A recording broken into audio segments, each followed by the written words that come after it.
Hello, everyone.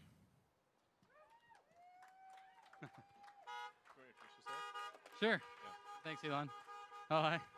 I'm Drew Baglino, SVP of Powertrain and Energy Engineering at Tesla, and I'm incredibly excited to talk about what we've been doing at batteries here at Tesla. Great. So let's see. You got the clicker. Yeah, I've got the clicker. Yeah. Okay.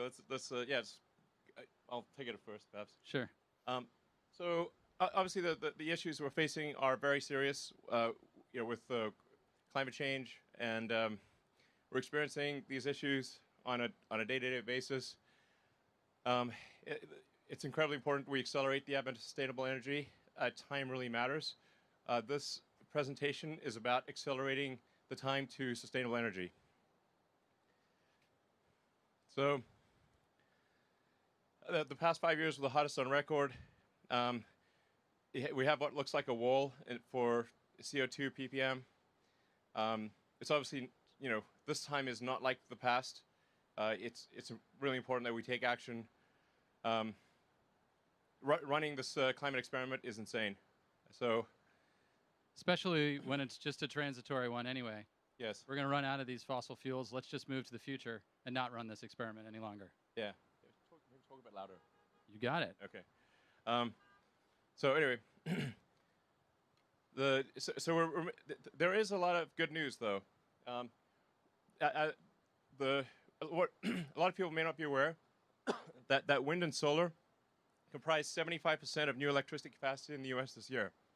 So this is a really major.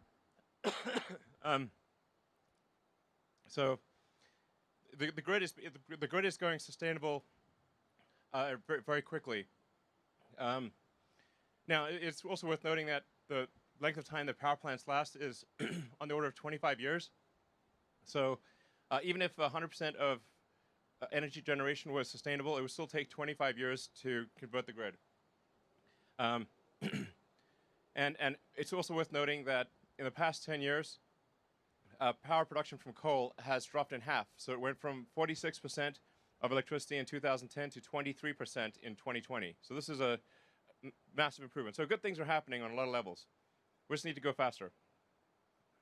So in terms of Tesla's contribution, we've delivered over 1 million electric vehicles, 26 billion electric miles driven, and many gigawatt hours of stationary batteries, 17 terawatt hours of solar generated.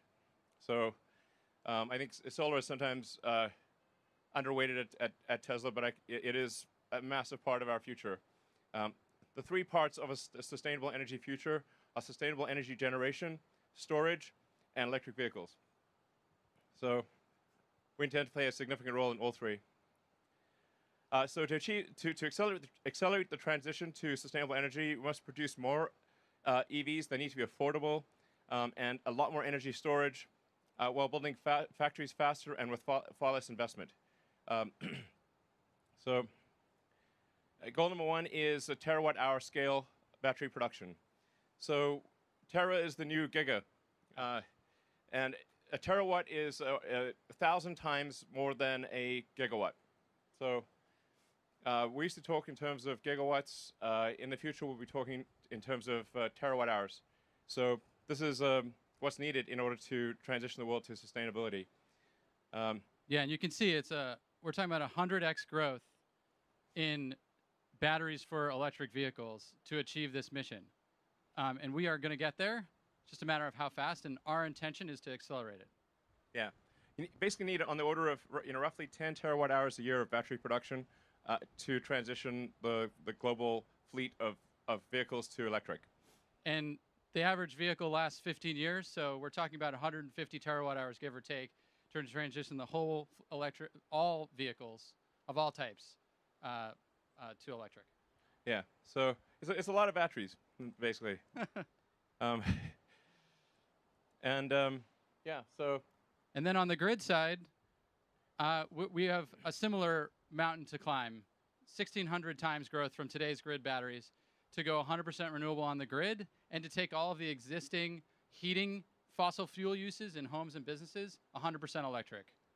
Yeah, and this number, I think, might grow even more, as the world economy matures and as countries with high populations industrialize, we could see this number be even more. But let's say it's like roughly 20 to 25 terawatt hours per year, sustained for 15 to 25 years to transition the world to renewable. This is a lot. Yeah. So today's batteries cannot scale fast enough. They're just too small. For Giga Nevada, 150 gigawatt hours per year is like what we probably expect to make out of there. But this is really pretty small in the grand scheme of things. That's only 0.15 terawatt hours. And it costs too much. So We would need 135 fully built out Nevada gigafactories to achieve 20 terawatt hours a year. It's not scalable enough of a solution. We need a dramatic rethink of the cell manufacturing system to scale as fast as we can and should. yeah, and I think we should view this as more than just a question of money. Money is sort of like an ethereal thing, but it's really the amount of effort. You have a certain amount of effort, in terms of people and machines, and depending on how efficient that effort is, for a given amount of effort, you want the most amount of batteries. So it's not just a question of like, well, if we had $2 trillion, tomorrow you could make this. It's not that easy. You actually need to organize a massive number of people, build a lot of machines, build the machines that make the machines, and so it's incredibly important to have that effort yield the most number of batteries. So and then goal two, obviously, we need to make more affordable cars. I think one of the things that troubles me the most is that we don't yet have a truly affordable car, and that is something that we will make in the future. But in order to do that, we've got to get the cost of batteries down. We've got to and we've got to be better at manufacturing, and we need to do something about this curve. The curve of the cost per kilowatt hour of batteries is not improving fast enough. So we've given this a lot of thought over many years to say, okay, how can we radically improve the cost per kilowatt hour curve? It's been somewhat flattening out, actually, in recent years. So early growth was promising, but you can see we're kind of plateauing. Yeah. So that's what's motivating us to rethink how cells are produced and designed. Yeah, exactly. And EV market share is growing, but EVs, still aren't accessible to all. And you can see, as Drew was saying, it's like starting to flatten out a little bit because the rate of improvement of the affordability of cars is just not fast enough. So that's why we got Battery Day. Yeah. To make the best cars in the world, we design vehicles and factories from the ground up. Next. Yeah. And now we do this for batteries as well. Yeah. It's weird, the slides don't show up quite right. Anyway, what shows up on the screen is not quite what shows up there. Anyway. Oh, okay. It's different.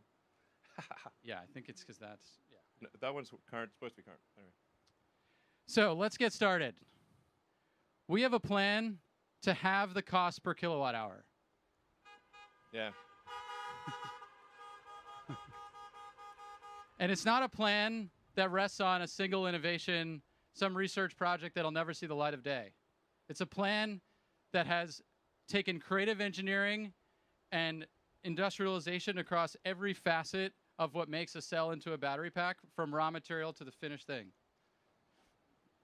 And we're going to go through that plan with you today, step by step, and build up how we get to these goals and how we accelerate this transition and make our vehicles and our grid batteries more affordable. Yeah. I mean, we basically thought through every element of the battery, well, almost every element. There are a few more elements that we won't get to today, but we will get to in the future. Yes. So first, before we get too far into it, let's talk about what is in a battery cell. We've got the cap and the can, negative and positive terminals of the cell. When you open that cell, you've got a tab connected to those terminals, what we call the jelly roll, which is the wound electrodes on the inside. You can actually see what this looks like as you unwind it. This is over 1 meter long in a typical 2170 cell. So it's quite a long winding process. And you can see the tab still there. And then To explain what's actually going on here, we've identified we've got anode, cathode, separator, positive and negative terminal. Watch what happens as we, there we go, discharge the cell. Got lithium moving from anode to cathode, and then the reverse. When we charge the cell, anode moving from lithium moving from cathode to anode across the separator. This is the basic of what makes all lithium-ion batteries, whether they're no matter what the form factor is.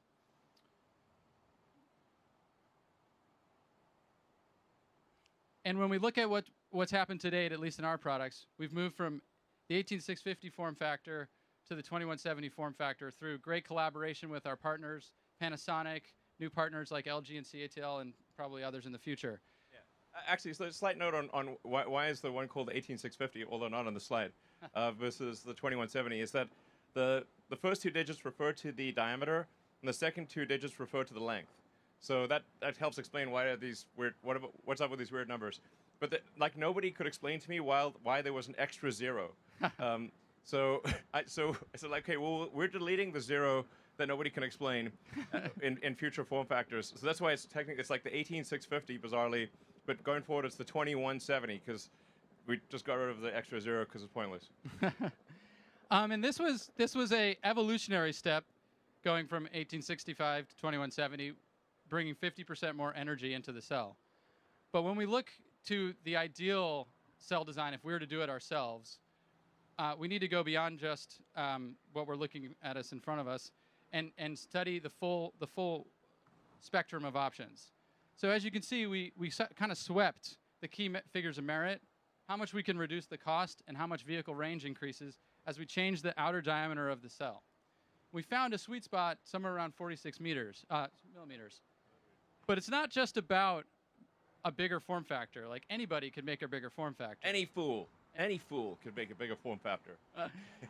We not any fool. Yeah, exactly.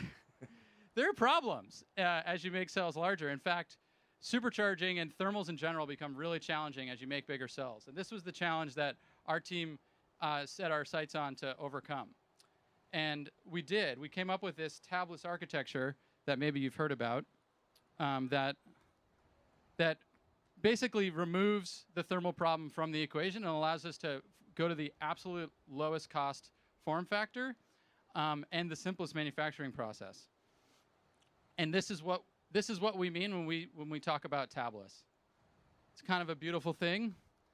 That's what these T-shirts mean, but it's very esoteric. It's like nobody could figure it out. But yeah, we basically took the existing foils, laser patterned them, and enabled dozens of connections into the active material through this shingled spiral you can see, with simpler manufacturing, fewer parts, 50 millimeter versus 250 millimeter electrical path length, which is how we get all the thermal benefits. Yeah, this is important to appreciate. Like basically the distance that electron has to travel, is just much less.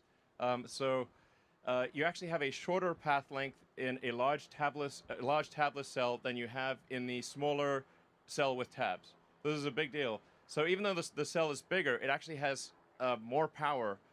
The power to weight ratio is actually better than the smaller cell with tabs. This is, again, like this is quite hard to do. So it's nobody's done it before. And it really took a tremendous amount of effort within Tesla engineering to figure out how do we make a freaking tabless cell and have it actually work and then connect that to the top cap. And it's there's a whole bunch of things that we're keeping a little secret sauce here that we're not telling everything. But sometimes what's elegant and simple is still hard, and it took us a lot of trials, but we're happy where we ended up. Yeah, I mean everything's simple in recollection. After you simple, everything it's hard until it's discovered, and then it's simple. So anyway, but there's a lot of really cool things going on that enable tabless, and it's really due to a really great engineering team. Drew and the rest of the team have done amazing work in achieving this tabless construction. And it sounds, I think it may sort of sound a bit silly to some people, but this is like, for people that really know cells, this is a massive breakthrough. For cylindricals to be able to get rid of the tabs dramatically simplifies winding and coating. Yeah. And has an awesome thermal and performance benefit.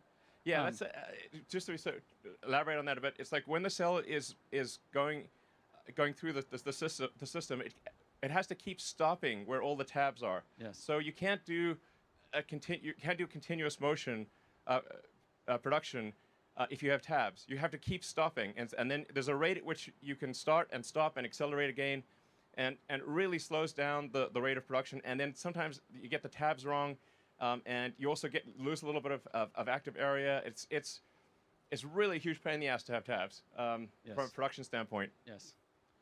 And so when we put it all together and go to our new 80 millimeter length, 4680, we call this new cell design, we get 5 times the energy with 6 times the power and enable 16% range increase just form factor alone.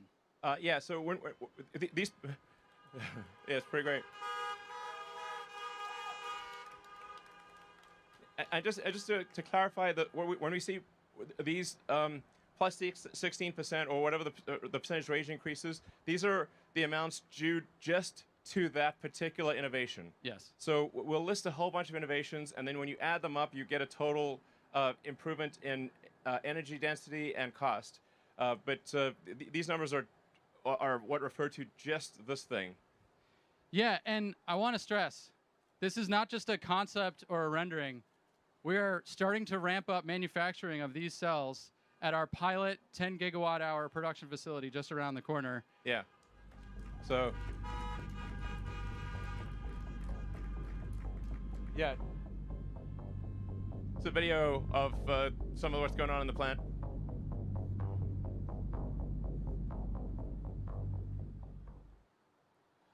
Now, I mean, to be clear, it will take about a year to reach the 10 gigawatt hour capacity. So this is important to appreciate. Like when you build a factory, there's a certain capacity that you design to, and then it takes some period of time to actually achieve that capacity.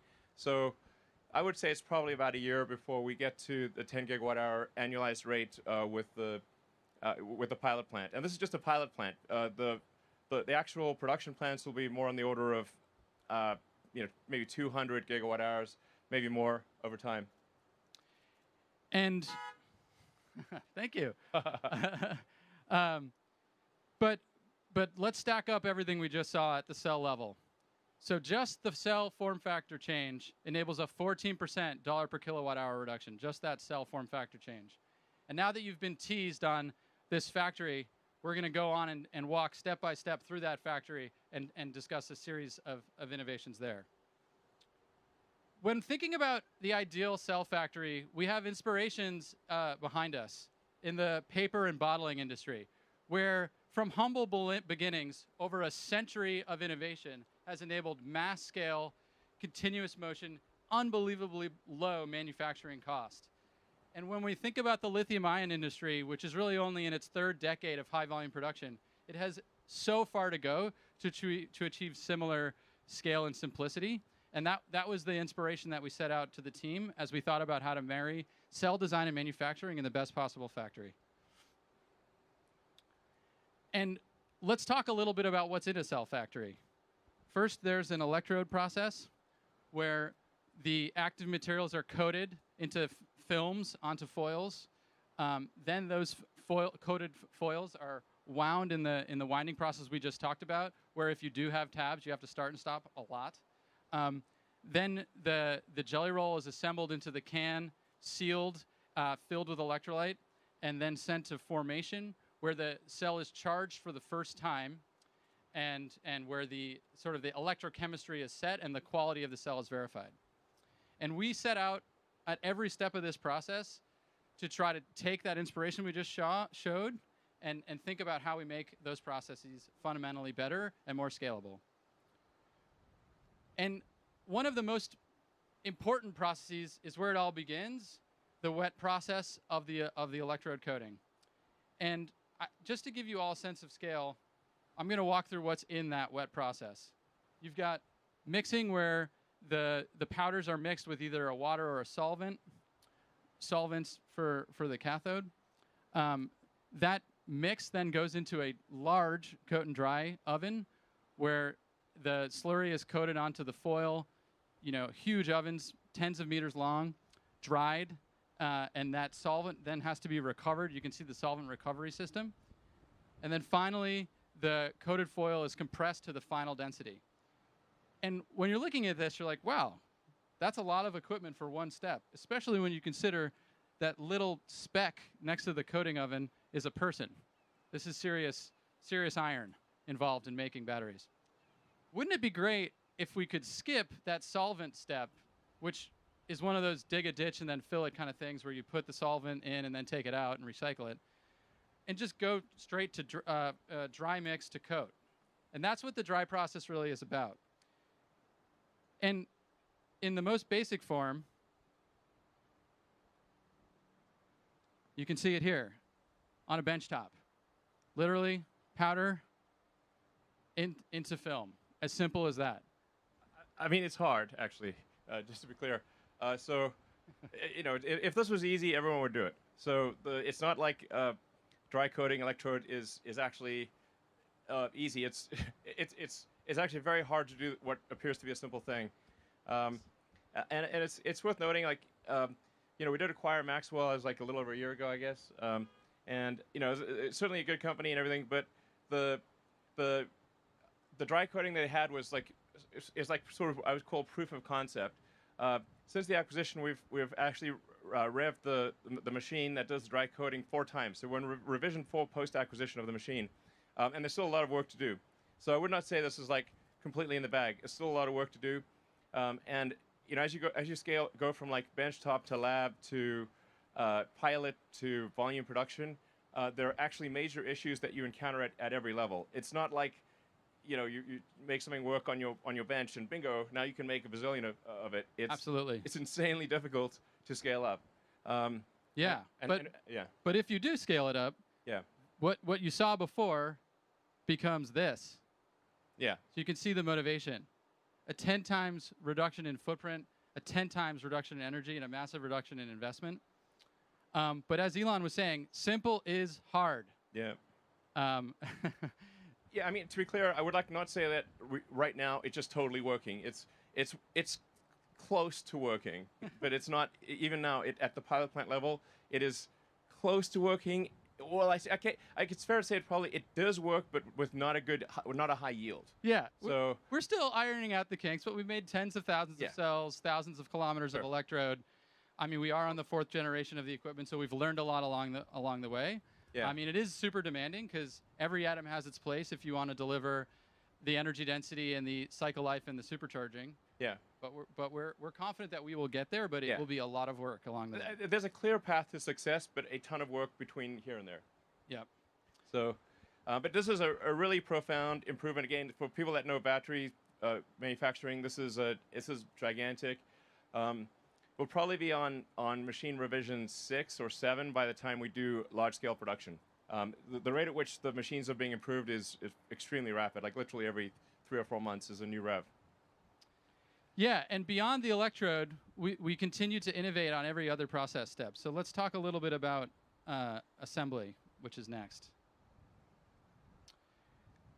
The key to a high-performing assembly line is accomplishing processes while in motion, continuous motion, and thinking of the line as a highway, max velocity down the highway, no start and stop, no city driving. Exactly, no stoplights and traffic lights or anything. You want the highway. I want the highway. Yeah. And together with our internal design team that makes this equipment and designs this equipment, we coupled thinking about how to make the best cell with thinking about how to make the best equipment so that we could accomplish the fastest parts per minute rates on all of these tools. And through all of that development, we were able to get to the point where we can implement assembly lines, one line, 20 gigawatt hours, 7 times increase in output per line. And when you're thinking about scalability and pure effort, having one line be 7x the capability is just effort multiplying. Yeah. So. Yeah, you can sort of think about like the sort of the fundamental physics of a factory or something. Like, I think it's actually quite a lot like the rocket equation, where you've got basically in the rocket equation you've got your exhaust velocity and then the log of the start to end masses. So it's basically saying, how fast are things going and what percentage of the factory volume is doing useful work, and conveyance does not count as useful work.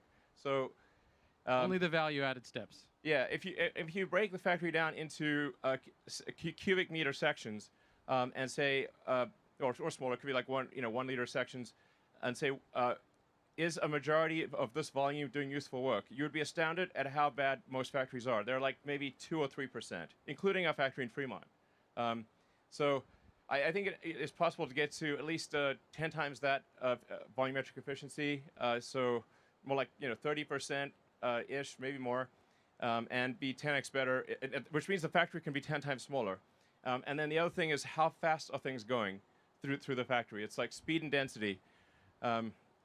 The faster you go, like if a factory that's moving at say twice the speed of another factory is equivalent to two factories basically, and the company that will be successful is the company that with one factory can accomplish what other companies take 2 or 3 or 4 factories to do. So this is what we're trying to do here is say, okay, how do we with one factory achieve what maybe 5 or even 10 factories would normally be required to achieve? And the vertical integration with the machine design teams at Groman and Hybar and others allows us to really accomplish that, because we don't have all these edge conditions between one piece of equipment and another. We can design the entire machine to be one machine and remove all of these unnecessary steps.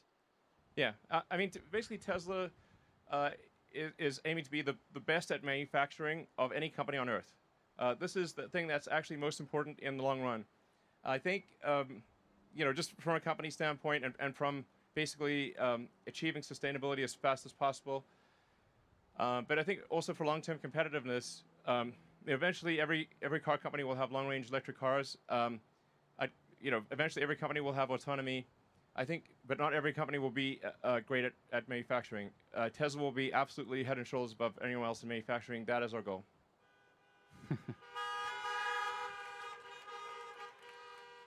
Manufacturing is hard, and hard problems are fun to solve. Okay, now let's talk about formation. In a typical cell factory, formation represents 25% of the investment. And what is formation? It's charging and discharging cells and verifying the quality of the cell. Turns out we've charged and discharged billions and billions of cells in our vehicles, so we know a thing or two about that. The typical formation setup is you charge and discharge each cell individually. In our car, we charge thousands of cells at once. And we took our principle and our power electronics, leveraging Powerwall, vehicle battery management systems, and others, to dramatically improve the formation equipment cost effectiveness and density. 86% reduction in formation investment, 75% reduction in footprint. So.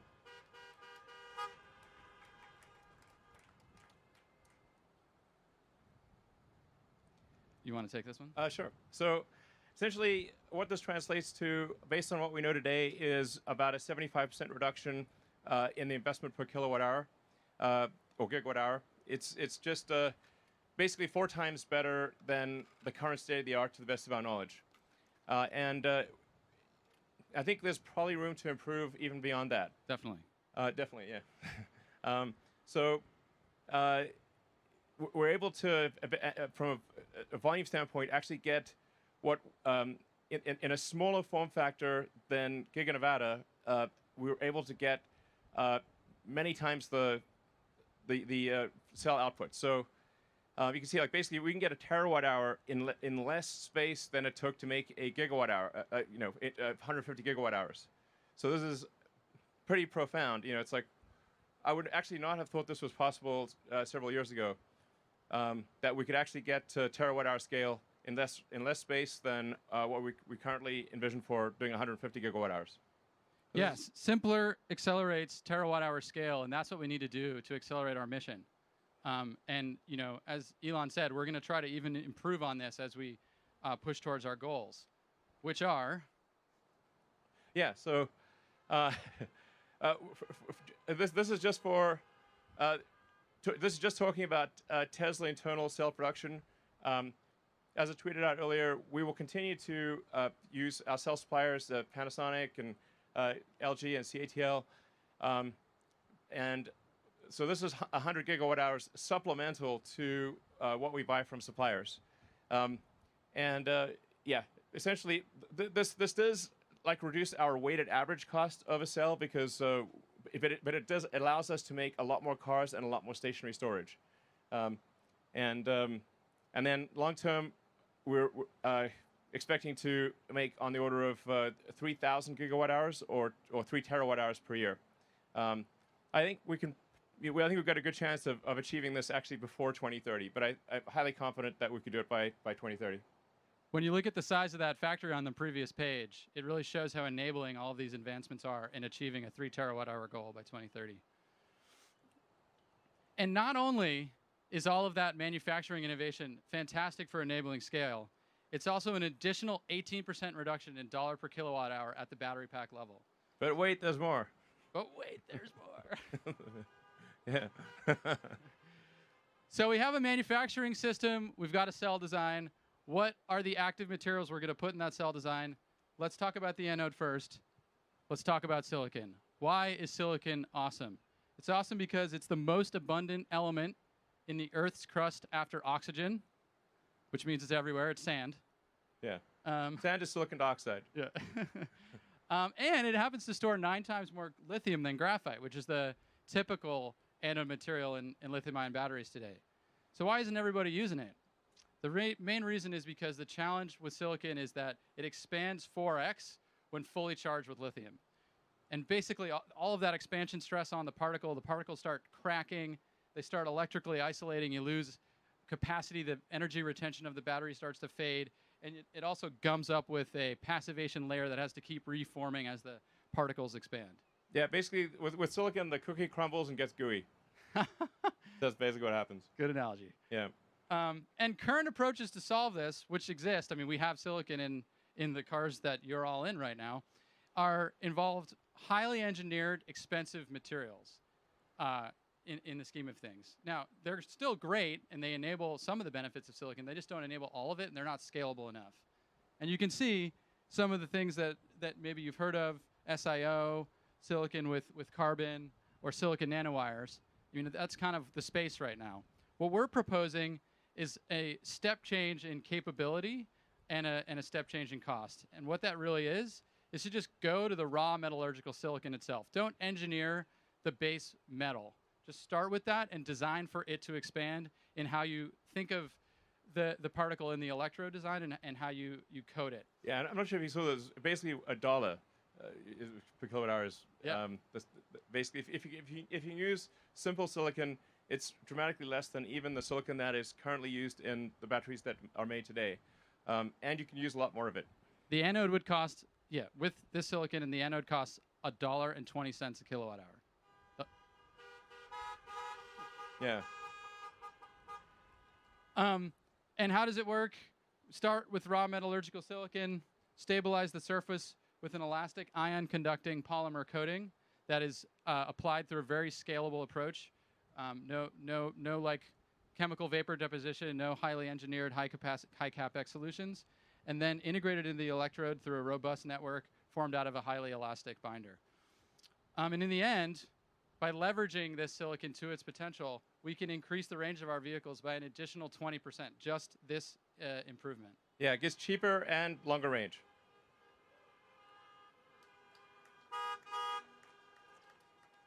Yeah, and when we take that anode cost reduction, we're looking at another 5% dollar per kilowatt hour reduction at the battery pack level. And there's more. Let's talk about cathodes. What is a battery cathode? Cathodes are like bookshelves where the metal, the nickel, the cobalt, the manganese, or aluminum is like the shelf, and the lithium is the book. And really, what sets apart these different metals is how many books of lithium they can fit on the shelves and how sturdy the shelves are. Cobalt is a... Yeah, sorry, I was just going to say, like, it's tough to exactly figure out what the right analogy is to explain cathode and anode, but a bookshelf is probably a pretty good one, in the sense that you need a stable structure to contain the ions. So you want a structure that does not crumble or get gooey, or basically that holds its shape in both the cathode and the anode. As you're moving these ions back and forth, it needs to retain its structure.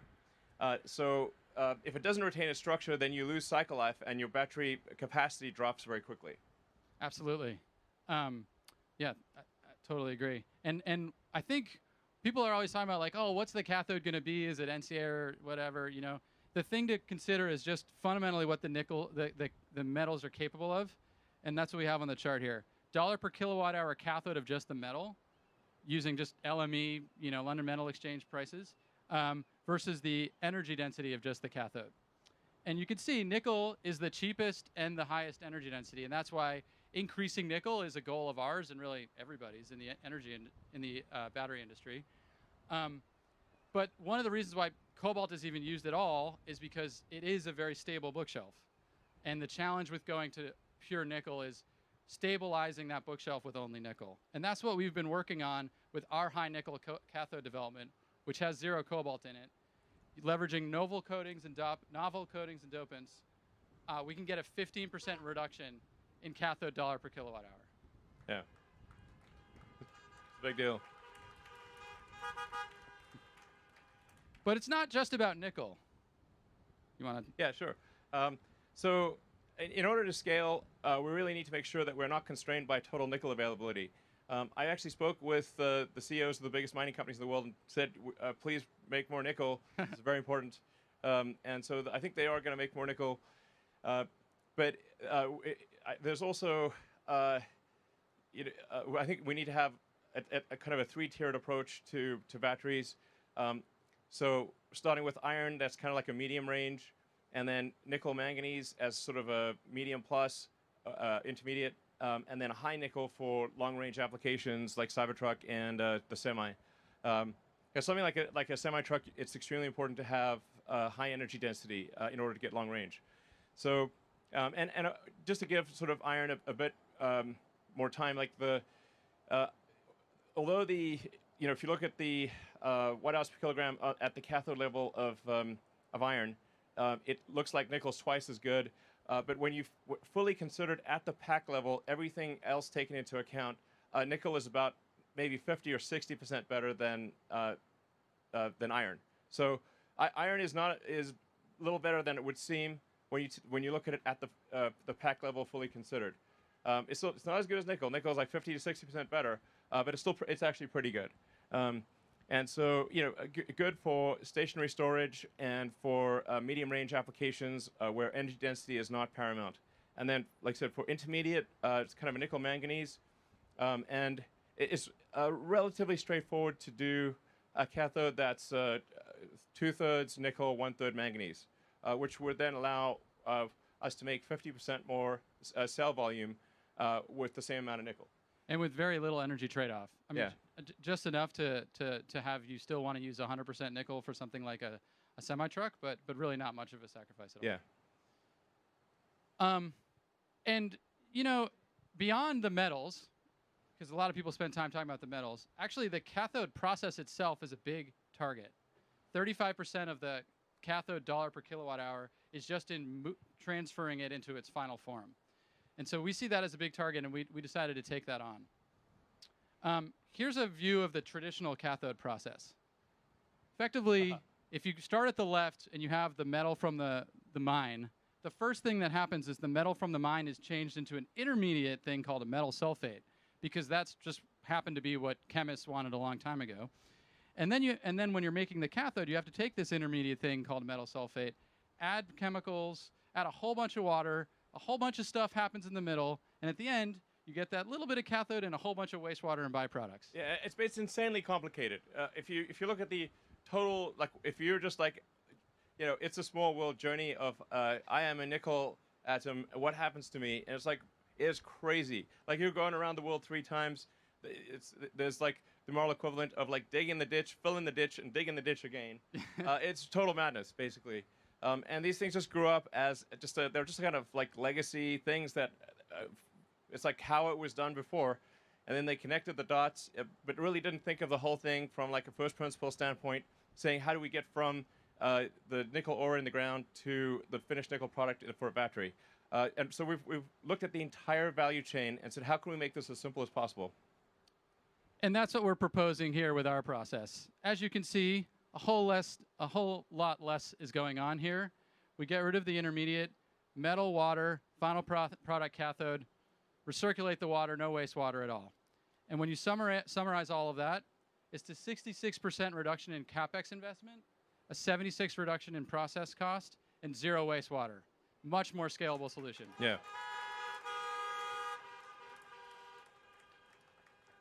And then when you think about the fact that now we're actually just directly consuming the raw metal nickel powder, it dramatically simplifies the metal refining part of the whole process. So we can eliminate billions in battery-grade nickel intermediate production. It's not needed at all. Yeah. And we can also use that same process we showed on the previous page to directly consume the metal powder coming out of recycled electric vehicle and grid storage batteries. So this process enables both simpler mining and simpler recycling. And now that we have this process, obviously we're going to go and start building our own cathode facility in North America and leveraging all of the North American resources that exist for nickel and lithium. And just doing that, just localizing our cathode supply chain and production, we can reduce miles traveled by all the materials that end up in the cathode by 80%, which is huge for cost. Yeah, I mean, to be clear, cathode production would be part of the Tesla cell production plant. So it would just be, basically, raw materials coming from the mine, and from raw materials in the mine, out comes a battery. And on that note, the way the lithium ends up in the cell is through the cathode. So then we should obviously on-site lithium conversion as well, which is what we will do using a new process that we're going to pioneer. That's a sulfate-free process again, skip the intermediate. 33% reduction in lithium cost, 100% electric facility co-located with the cathode plant. Yeah. So it's important to note that there is a massive amount of lithium on Earth. Yeah. So lithium is not like oil. There's a massive amount of it pretty much everywhere. In fact, there's enough lithium in the United States to convert the entire United States fleet to electric. Like all the cars in the United States, there's like 300 million or something like that. Every vehicle in the United States can be converted to electric using only lithium that is available in the United States. Discovered today. What we already know is exists. People really haven't even been looking. Yeah, people haven't been trying because it's just like widely available. So, but it is important to say, like, okay, what is the smartest way to take the ore and extract the lithium and do so in an environmentally friendly way? And we actually discovered again, looking at a sort of first principles physics standpoint, instead of just the way it's always been done, is we found that we can actually use table salt, sodium chloride, to basically extract the lithium from the ore. Nobody's done this before, to the best of my knowledge. Nobody's done this, and it's a sort of, all the elements are reusable. It's a very sustainable way of obtaining lithium, and we actually we actually got rights to a lithium clay deposit in Nevada. Over 10,000 acres. Over 10,000 acres. And then the nature of the mining is actually, I think, also very environmentally sensitive in that we sort of take a chunk of dirt out of the ground, or remove the lithium, and then put the chunk of dirt back where it was. So it will look pretty much the same as before, and it will not look like terrible, and yeah, it'll be nice. Nice. Yeah. So simply mix clay with salt, put it in water, salt comes out with the lithium, done. I mean, it's pretty crazy. Yeah. So we're really excited about this, and there really is enough lithium in Nevada alone to electrify the entire U.S. fleet. Yeah, that's true. Actually, just what's in Nevada. That's basically so much damn lithium on Earth. It's crazy. It's one of the most common elements on the planet. And eventually, as we said at the beginning, when we get to this steady state 20 terawatt hours per year of production, we will transfer the entire non-renewable fleet of both power plants, home heating and battery and industry heating and vehicles to electric. And at that point, we have an awesome resource in those batteries to recycle to make new batteries. So we don't need to do any more mining at that point. And you can see why. Yeah. The difference in the value of the material coming back from the vehicle versus the ground, you'd always go to the vehicle. And we recycle 100% of our vehicle batteries today. And actually, we are starting our pilot full-scale recycling production at Gigafactory Reno next quarter to continue to develop this process as our recycling returns grow. Yeah, I mean, to date it's been done by third parties, but we think we can recycle the batteries more effectively, especially since we know our batteries, we're making the same battery as the thing we're recycling. So whereas like third-party recyclers have to consider batteries of all kinds. Yeah, and just to think about what this actually means, the recycling resource is always 10 or greater years delayed because batteries last a really long time. But eventually, it is the way that all resources will be made available, and that's why we're investing in this recycling facility in Nevada. Yeah. Long-term, new batteries will come from old batteries once the fleet reaches steady state. Right. Okay, so we just talked about scaling cathode and recycling. All of the benefits that you just saw are added to this benefit of a 12% reduction in dollars per kilowatt hour at the battery pack level. Almost at our halve the cost goal, but there's one more section. Take it away, Elon. Great. So there's an architecture that we've been wanting to do at Tesla for a long time, and we finally figured it out. And I think it's the way that all electric cars in the future will ultimately be made. It's the right way to do things. So it starts with having a single piece casting, or a single piece casting for the front body and the rear body. And in order to do this, we commissioned the largest casting machine that has ever been made, and it's currently working just over the road at our Fremont plant. We have the it's pretty sweet. Currently making the entire rear section of the car as a single piece, high pressure die cast aluminum. And in order to do this, we actually had to develop our own alloy because we wanted a high strength casting alloy that did not require coatings or heat treatment. This is a big deal for castings, especially with a large casting. If you heat treat it afterwards, it tends to deform. It kind of like does this like potato chip thing. So it's very hard to keep a large casting to have its shape. So in order to achieve this, there was no alloy that existed that could do this. So we developed our own alloy, a special alloy of aluminum that has high strength without heat treat and is very castable. So that's a great achievement of our materials team.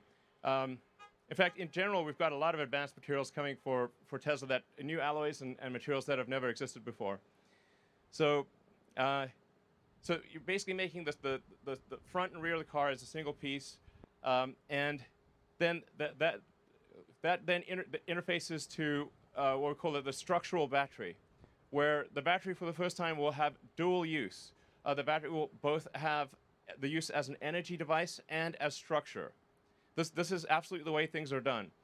In the early days of aircraft, they would carry the fuel tanks as cargo.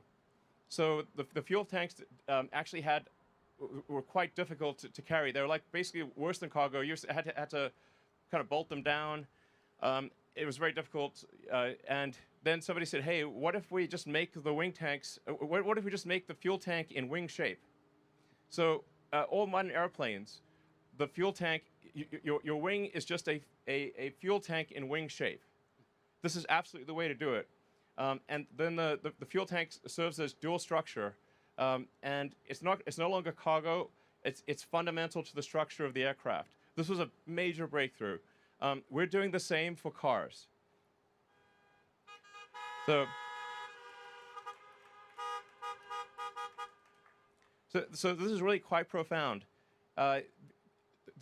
Effectively, the non-cell portion of the battery has negative mass. So we save so much mass in the rest of the vehicle. We save more mass in the rest of the vehicle than the non-cell portion of the battery. So it's like, well, how do you really minimize the mass of a battery? Make it negative. Make the battery non-cell portion of the battery pack negative. It also allows us to pack the cells more densely because we do not have intermediate structure in the battery pack. So instead of having these like supports and stabilizers and stringers and structural elements in the battery, we now have a lot more space in the battery because the pack itself is structural. And what we do is essentially, instead of having just a filler that is a flame retardant, which is currently what is in the 3NY battery packs, we have a filler that is a structural adhesive, as well as flame retardant. So it effectively glues the cells to the top and bottom sheet. And this allows you to do shear transfer between the upper and lower sheet. Just like if you have like a Formula One craft or like a racing boat, and you have carbon fiber face sheets and, say, aluminum honeycomb between them, this gives you incredible stiffness. And it's really the way that any super fast thing works is you create basically a honeycomb sandwich with two face sheets. This is actually even better than what aircraft do, because aircraft do not do this. They can't do this because fuel is liquid. So in our case, the batteries are solid. So we can actually use the steel shell case of the battery to transfer shear from the upper and lower face sheet, which makes for an incredibly stiff structure, even stiffer than a regular car. Yeah. In fact, if this was like a convertible that had no upper structure, it would be stiffer than that convertible would be stiffer than a regular car. So this is it's just really it's really major. So it improves the mass efficiency of the battery, and then those castings are also quite important because you want to transfer load into the structural battery pack in a very smooth, continuous way, so you don't put arbitrary point loads into the battery. So you kind of have to, you want to sort of feather the load out from the front and rear into the structural battery. It also allows us to use to move the cells closer to the center of the car, because we don't have the in the top one we've got that sort of all the supports and stuff. So the volumetric efficiency of the structural pack is much better than a non-structural pack, and we actually bring the cells closer to the center, and because they're closer to the center, it reduces the probability of a side impact potentially contacting the cells, because it has to go in any kind of side impact has to go further in order to reach the cells. It also improves what's called the polar moment of inertia, which is that you can think of like when there's ice skater, arms out or arms in. Arms in, you rotate faster. So if you can bring things closer to the center, you reduce the polar moment of inertia, and that means the car maneuvers better. It just feels better. You don't know why, but it just feels more agile. So it's really cool. This is really major. Like I said, so 10% mass reduction in the body of the car, 14% range increase, 370 fewer parts. So, I mean, I really think that long term, in any cars that do not take this architecture will not be competitive. And it's not just at the product level a better product, but in the factory, it's a massive simplification. You saw the part removal. It's casting machines. It's the structural battery pack.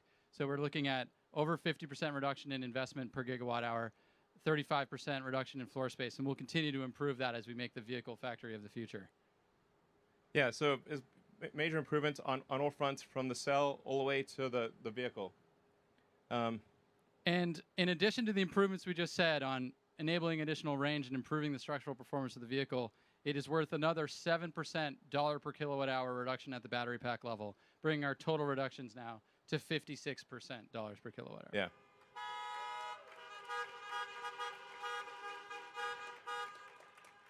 Yeah. All right, so stacking it up, we're not just talking about cost or range. We've got to look at all the facets. So range increase, we're unlocking up to 54% increase in range for our vehicles and energy density for our energy products. 56% reduction in dollars per kilowatt hour at the battery pack level, and a 69% reduction in investment per gigawatt hour, which is the true enabler when we talk back about how do we achieve this scale problem here. Yeah. So I think it's pretty nice that investment per gigawatt hour reduction is 69%. I mean, who would have thought? Yeah, just happened to happen out that way. Yeah. I mean, 0.420%, of course. So what this enables us to do is achieve a new trajectory in the reduction of cell cost. And now, to be clear, it will take us probably a year to 18 months to start realizing these advantages, and probably to fully realize the advantages, probably it's about 3 years or thereabouts. So, it's not like if we could do this instantly, we would. But it's really I think what this bodes for, it just really bodes well for the future, and means that the long-term scaling of Tesla and the sustainable energy products that we make will be massively increased. So, what tends to happen as companies get bigger is things tend to slow down. Actually, they're going to speed up. And they have to speed up if we're going to accelerate the transition to sustainable energy. Yeah.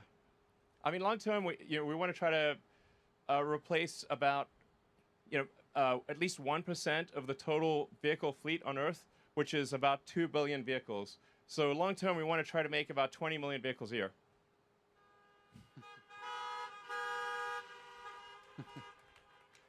But I think it's important to point out that when we talked about 3 terawatt hours by 2030, the problem is a 20 terawatt hour problem. So everybody needs to be accelerating their efforts to accomplish these objectives. Doesn't matter where you are in the value chain, there is a ton to do. You need to rethink from first principles how you do it so that you can scale to meet all of our objectives. Yep. And Elon? Sure. What does this mean? What does it mean for what does this mean for our future products? We're confident that long term we can design and manufacture a compelling $25,000 electric vehicle.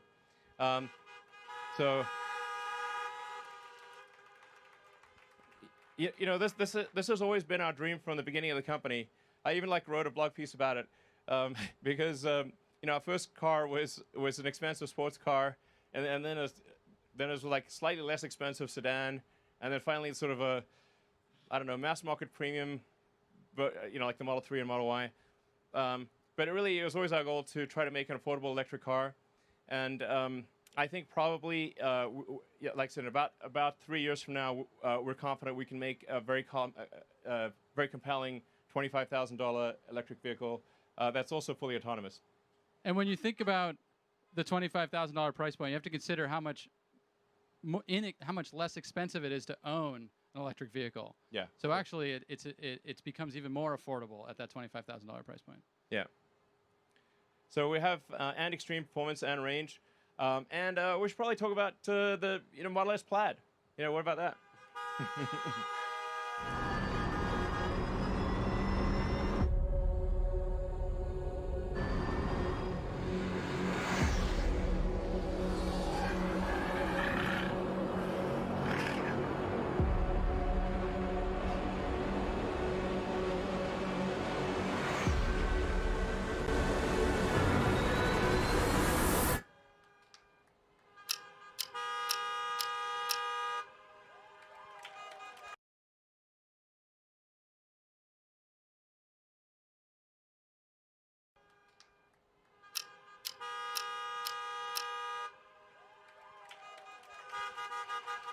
Yeah. Woo. So, we took the latest Plaid out to Laguna Seca on Sunday. It got a minute 30, and we think probably there's another 3 seconds or more to take off that time.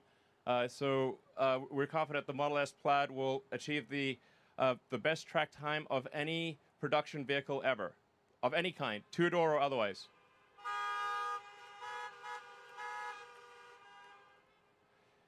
And you can order it now, and it's available basically end of next year. So, and now we'll move to Q&A. Absolutely. So we'll invite a few people on stage. Come on up, team. This is just a small portion of the team, but it would be great to show you some more of the team, and when we do Q&A, we can give various people different questions to answer. Sounds great. Actually, I don't know how we're getting the questions. Actually, I don't know either. Is somebody going to read them to him? Okay, well, you could just You can maybe get out of the car for 2 seconds and yell it at us. I don't know. Hey, how do we get any concussions? Oh, they're mics. Okay, wait for the mic. Oh, there are mics. Okay, great. All right. Okay, we'll definitely need to give people mics because otherwise there's no way. Sorry? Okay. All right, we're going to pass some mics out. We don't have a name for the $25,000 car yet. It's a great question, though.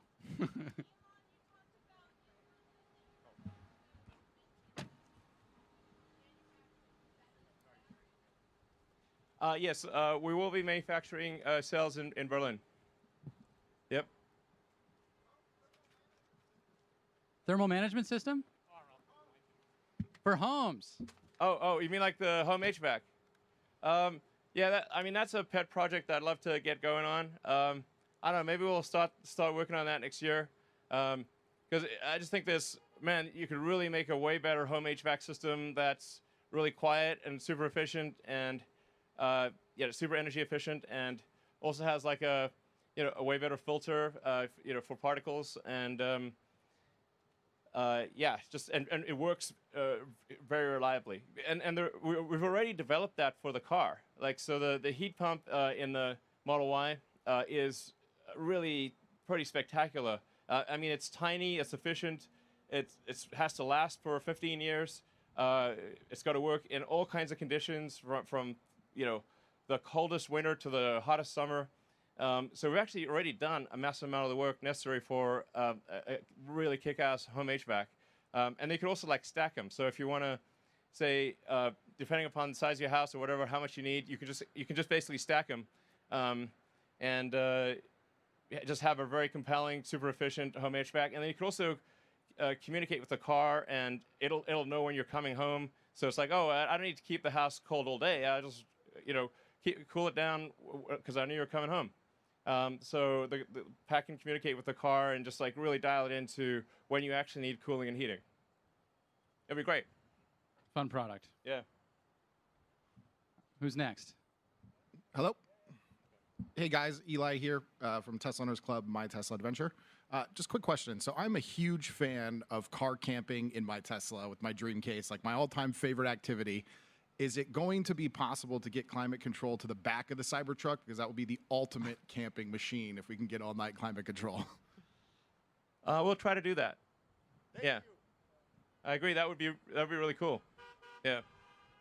All right, who's next? Hello. Yeah. Long-time fan, Elon. Great guy. Just a question. How does the ICE industry look like for in the future? Well, I don't think there will be an ICE industry long term. So yeah. I mean, well, I guess there might be like a few things that are like, it's a like curious thing. Like, I mean, there's still like some steam engines made somewhere, but like they're just basically sort of quirky collector's items. I mean, that will be the future of the internal combustion engine car. Hi, Elon, to your left here in the white Model Y. Ryan McCaffrey from the Ride the Lightning Tesla podcast. Curious about Cybertruck. It was interesting to see where you had it in on the battery technology front. I'm sort of curious what you see for it in the production front. Is its volume, trucks are so popular in America, do you see its volume equaling the 3 or the Y in the future? And also, is were you able to get Tesla is able to legally be sold in Texas as part of the Giga Texas deal? Well, it's hard to say what the volume exactly would be for the Cybertruck. The orders are gigantic. So we have like, I don't know, well over 500,000 orders. I think maybe 600,000. That's a lot, basically. We stopped counting. So I think there's probably room for, I don't know, at least like a unit volume of like 250 to 300,000 a year, maybe more. Now we are designing the Cybertruck to meet the American spec, because if you try to design a car to meet the global, the superset of all global requirements, it basically, you can't make the Cybertruck. It's impossible. It really is designed for the American market, but this is the biggest market. Our North American market is the biggest market for pickup trucks by far, or large pickup trucks. And then I think for We'll probably make an international version of the Cybertruck that'll be kind of smaller, kind of like a tight Wolverine package. It'll still be cooler, but it'll be smaller because you just can't make a giant truck like that for most markets. So yeah, but it's gonna be great. And I don't know. I think probably we'll be able to sell directly in Texas. We do pretty well right now, but it is a bit weird not being able to actually conclude a transaction in Texas. But it's got to be like a click on a server based in California. So, but weirdly we can do leasing in Texas, but not selling. But hopefully that'll get cleared up in the future. Yeah, Elon, great job with everything that you're doing. Thras Gerber from Gerber Kawasaki, your team's amazing. What I'm most curious about, these innovations are incredible, but on my drive up here, fully on autopilot for 400 miles, the entire state is brown, and this is ultimately about climate. Has there been some analysis done if all these things are achieved? What will its direct impact be on climate? Well, I mean, I think it will have a very significant impact because it will stop the CO2 ppm from growing as it is every year. And I mean, I should say, like, I try to view the whole climate thing for as a science question as much as possible. Science, you always question your hypothesis: is it true? Is it not true? Or assign a probability to a given hypothesis. And I should say that my original interest in electric vehicles predates the climate issue. Like just when I was in high school, it's like I thought, man, if we don't figure out electric cars, the whole economy is going to collapse when we run out of oil. So it's like we better figure out electric cars and sustainable energy, or civilization is going to crumble. And then it was only kind of later that the significance of the climate risk became apparent. We were also able, using fracking and other types of technology, to access a lot more fossil fuels than previously thought, which is, helpful for lowering the cost of gasoline, but it's pretty bad for the total tonnage of CO2 that you could put in the atmosphere. It's now greatly beyond what people previously thought.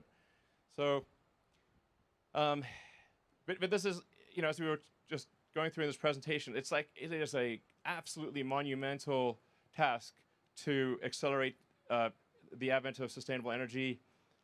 I mean, the entire global economy is still, more than 99% dependent on, or roughly 99% dependent on fossil fuels. So although electric cars kind of get a lot of press right now, they're still, and there's still very few, as a percentage of the total global fleet, is practically nothing. I would say, yes, less than 1% of the global fleet is electric right now.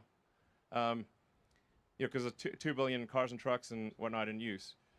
So there's a massive amount of work ahead, just insane, like hard to comprehend how much work is ahead to get the new vehicle production to be sustainable, to massively increase the amount of stationary storage, which is critical because renewable energy is intermittent. Wind and solar is intermittent. Sometimes the wind doesn't blow, and obviously the sun doesn't shine at night.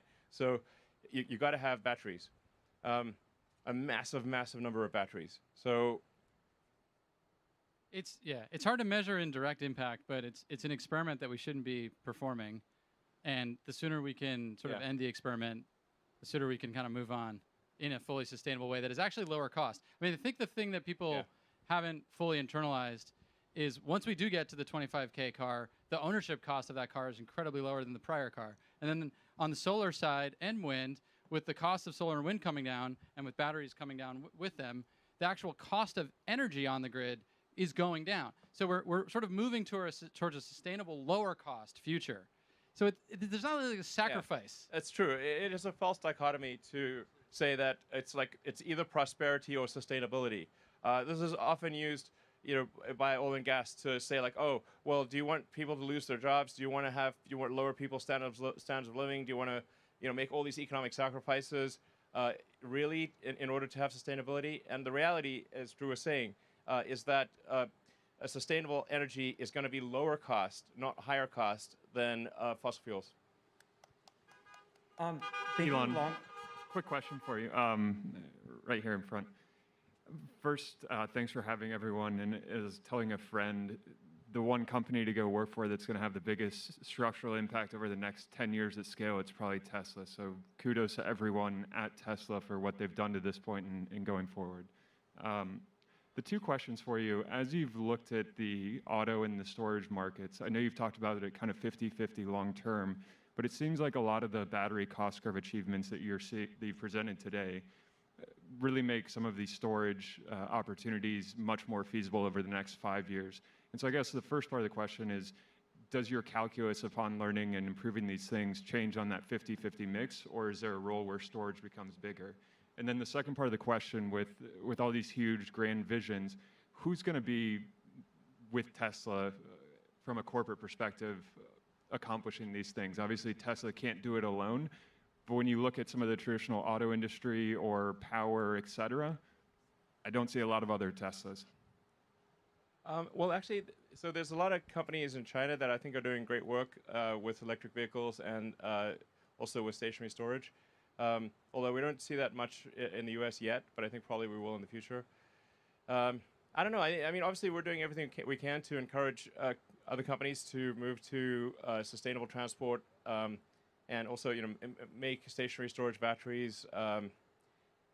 We opened up, made our patents freely available.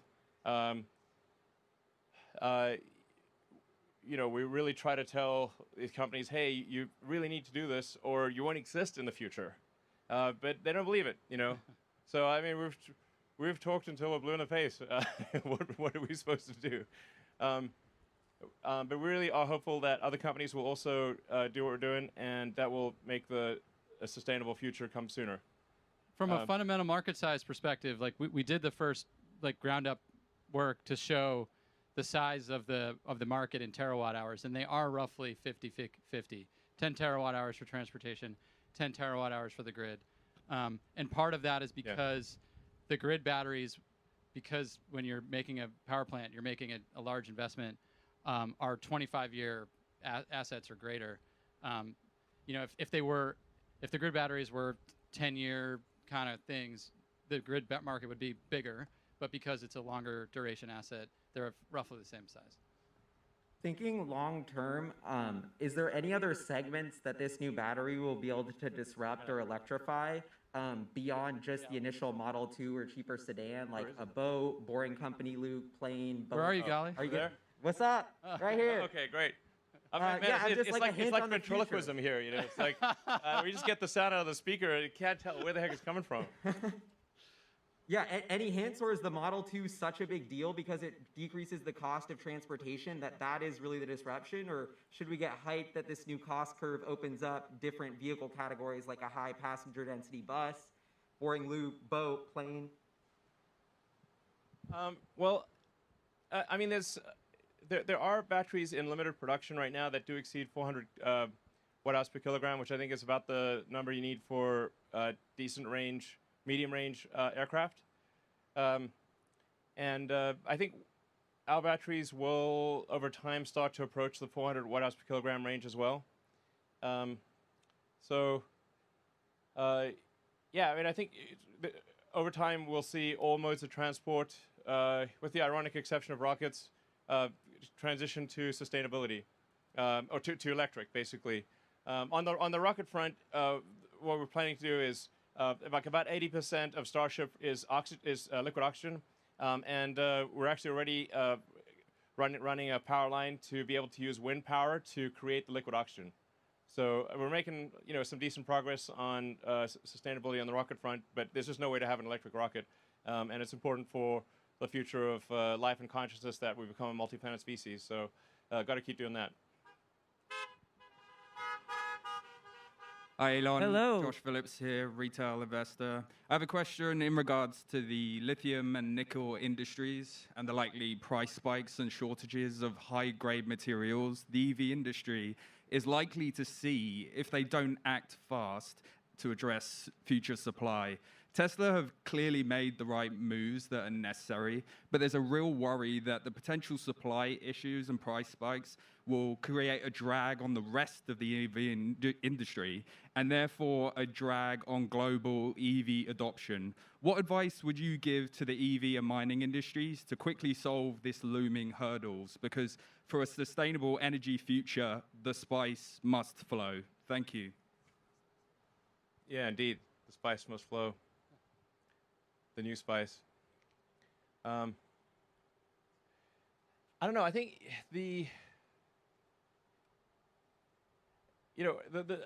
I'm not sure. I guess we can try to like basically overdo it in cell production and perhaps supply cells to others. But we do see the fundamental constraint as total cell production. That's why we're putting so much effort into making cells and kind of reinventing, trying to reinvent every aspect of cell production from mining the ore to a complete battery pack. Because it's the fundamental constraint. We're not getting into the cell business because we, just for the hell of it. It's because it's the fundamental constraint. It's the thing that is the limiting factor for rapid growth. But we could certainly try to overdo it on cell production and perhaps sell cells to others. Although we are going at absolute top speed, so it's like it's not like we're holding it back. But I think like just making really efficient cars and that have low drag coefficient, low rolling resistance, efficient powertrains. I mean that's kind of what we've done in order to make iron phosphate still have a good range. So the iron phosphate's lower energy density solution, but there's while there are some limitations on the total amount of nickel produced every year, there's really no limit on the iron. There's so much iron, it's ridiculous. So you can really scale up iron phosphate, at a raw materials basis faster, more than you can nickel. But yeah. And just to point out, when we were walking through this presentation, we intentionally separated all the different aspects. The benefits of structural battery apply to a iron-based cathode in the same way they apply to a nickel-based cathode. Yeah. So you get longer range iron-based vehicles, and also the silicon benefit can apply to the iron-based vehicles as well. So we can do a lot to extend the range of an iron-based vehicle, which is why it's a key part of the roadmap going forward. And then I invited Turner up here to talk about what the mining industry can do. Yeah. Diversification on the cathode side is obviously massive, and EVs are all about efficiency. And so for the EV industry, for the vehicle industry, we need to see powertrain efficiency really increase at all other companies matching Tesla powertrain efficiency so that everyone can have that diversified cathode approach where LFP is used in medium range and even really make a 300-mile vehicle with LFP. And really the goal that we were trying to present here was a model for vertical integration, strategic vertical integration that a lot of different people can do. What we need to see is vertical integration that shortens the process path from mine to cathode. And what we're doing here is novel, and we're trying to push the industry in that direction. So we're presenting a model here that anyone can follow.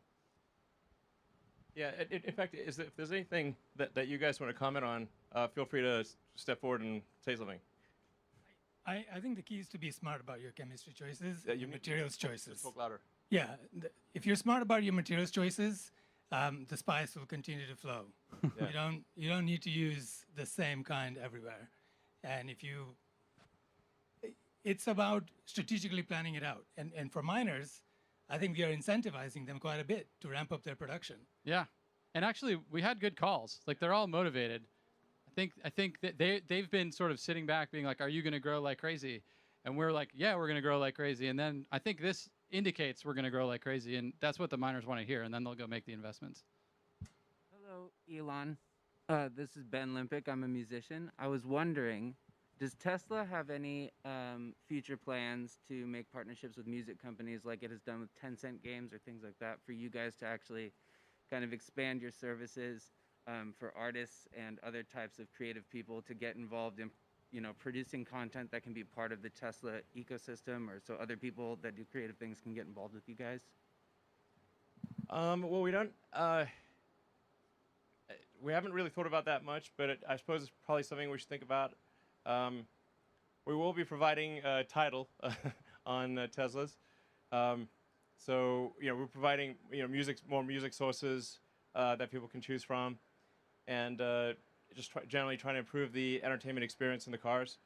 And I think actually, as we go to a more autonomous future, the importance of entertainment and productivity will become greater and greater.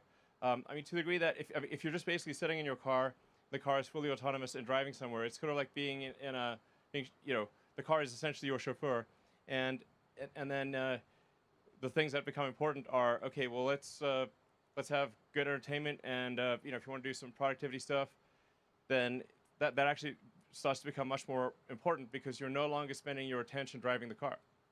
So it will be extremely important in the future. Should we do some of the say.com questions? Yeah. Okay.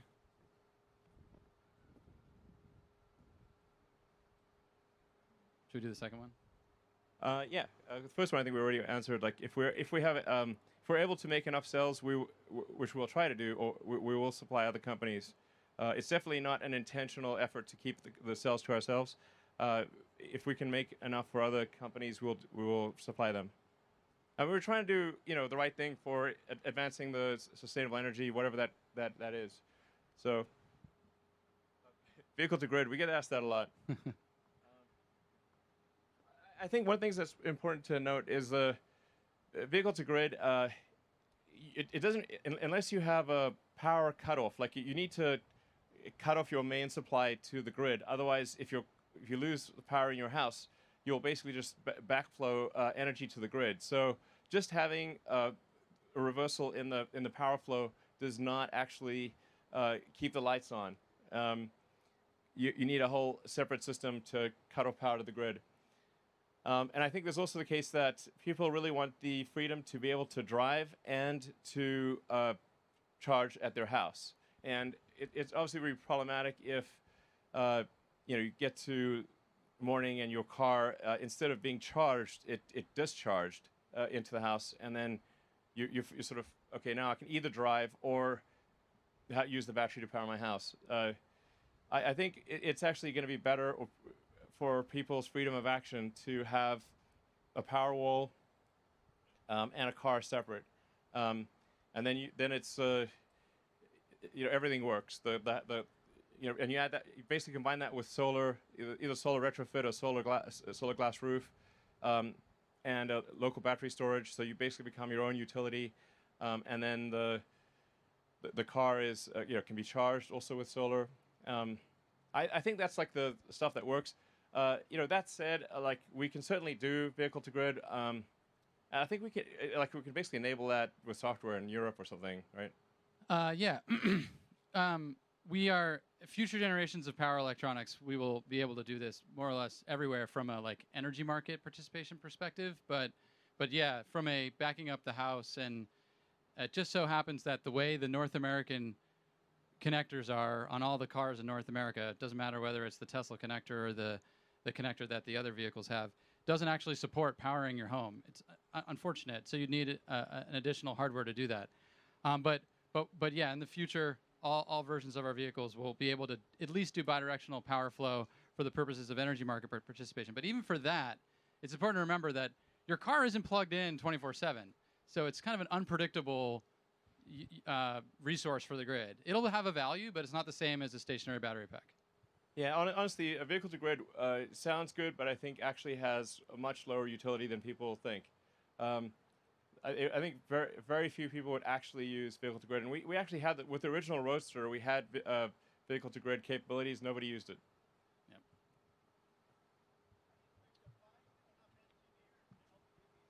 Yep. How do we find the engineers to do everything we're saying? How do we find the engineers to do all these things? I guess we recruit a lot of engineers from all parts of the world. I think Tesla has a good reputation for doing exciting engineering. and that tends to attract a lot of the top engineers in the world because they know that their efforts at Tesla will really serve the greater good, and we're super hardcore about engineering. Tesla is like first and foremost an engineering company. It's like hardcore engineering is what we do. Like the sheer amount of hardcore engineering done at Tesla is insane. And if you look at, say, there's various surveys done of engineering schools, where do you want to go? Like, what's your top choices? And actually, the top two choices last few years have been Tesla and SpaceX.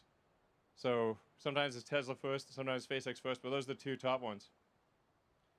Yeah, I mean, if you are motivated to solve some of these problems, which are the hardest problems in the world to solve, that really fundamentally enable the future we all need, please reach out. Yeah, and help us work on these problems. Absolutely, and like you said, the battle is far from over. Less than 1% of the global automotive fleet has been converted to electric, and even maybe less than 0.1% of stationary storage has been done. So stationary storage has barely begun. Converting the global vehicle fleet to electric has barely begun. So there's still a massive amount of engineering work to be done at Tesla and other companies to accelerate this transition to sustainability. Hey, can you guys hear me? Yeah. This is Jordan from Mark Asset Management. So you've talked about the importance of the factory, and you've mentioned the ground-up design process and a lot of the new things that you're going to be doing or started to do in Shanghai, Berlin, and Austin.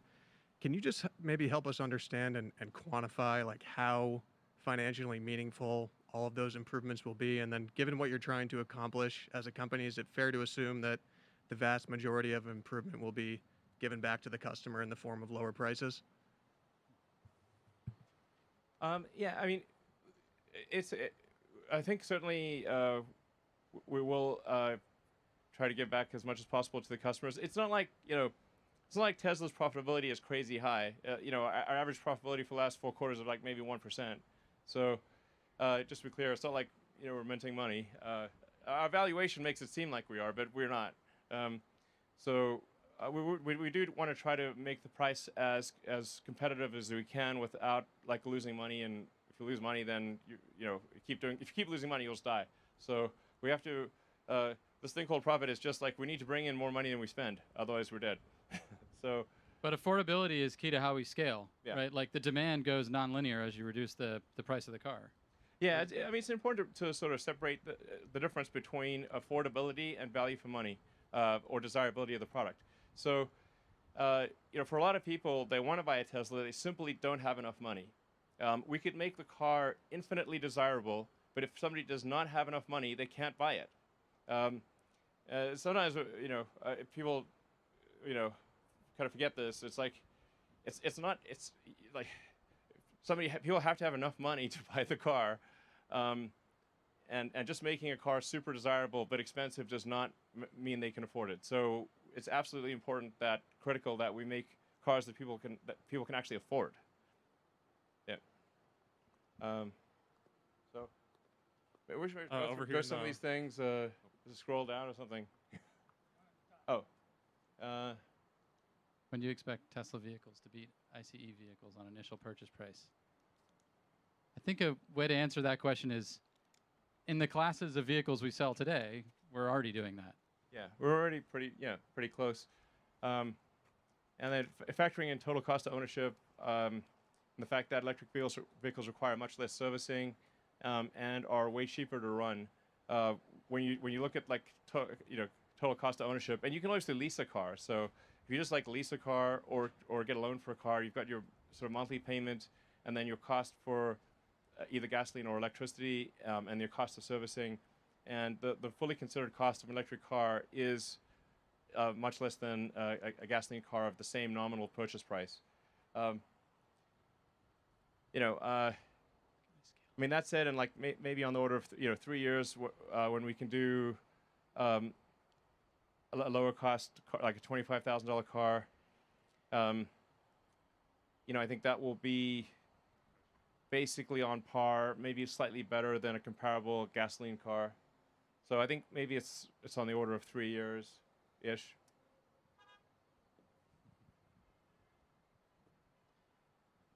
How have the technology advancements and increased vertical integration of battery manufacturing influenced your ability to improve the environmental and social impact of the supply chain? And I think, yeah. I think we sort of have said that already. Yeah. Do you have some ability to scroll through this? Just scroll away. We covered recycling. Yeah. Well, just scroll until we've got stuff that we haven't covered. Well, we definitely covered that top yeah, one. a lot of the things we've already answered, I think.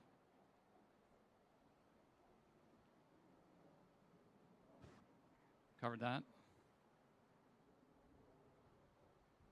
That one.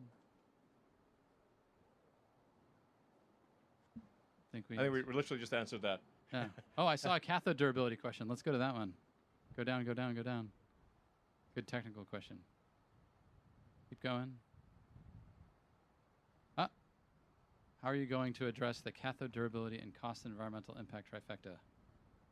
Is this something you're going to leave the upstream supply chain to solve? No, I think we tried to answer that directly. I mean, we really are looking at not just what happens in the cathode facility, but like currently outside the cathode facility that should really be inside, and removing processes that shouldn't have been there in the first place, and the use of reagents that are just costly and not necessary, and removing a bunch of wastewater from the process. Guys, is there anything you want to add to? Maybe we could go through everyone and maybe say what you're doing and say a few words. I don't know. Sure. I just want to reiterate the fact that this is a massive problem. Massive problem. And it seems like Tesla's on its way and ahead, but we need everybody's help because it's everybody's planet, and we're not going to get to 20 terawatt-hours by ourselves. So please think about this carefully as it affects everybody. So let's get on it. Yeah. And obviously, if you care about solving sustainability and doing hardcore engineering, definitely come work at Tesla. Yeah, we went through a couple of the manufacturing improvements, and it kind of looks easy when you put together a nice slide deck, but the challenges are like this. It's super challenging when you take materials out of the process, when you integrate processes together. You have to do a lot of things at once, and that's like this immense engineering challenge. And so, to appreciate that, you need, to get through this, we need, the best engineers we've got. And we've got this awesome team. I just want to shout out also to all of our team watching, you guys are awesome. You absolutely kicked ass putting this together. And, yeah. Yes. Thank you. Thank you, Tesla team. Totally agree. Yeah, that's it. Yeah. Okay. Yeah. Rodney Westmoreland, managing the construction here at Tesla. What I would like to say is, one, shout out to the team. The team has been working effortlessly. A very, very tough project here for 24 hours a day, it seems like, around the clock to have this complete. The thing that sets us apart from a lot of other construction, we have a construction company here.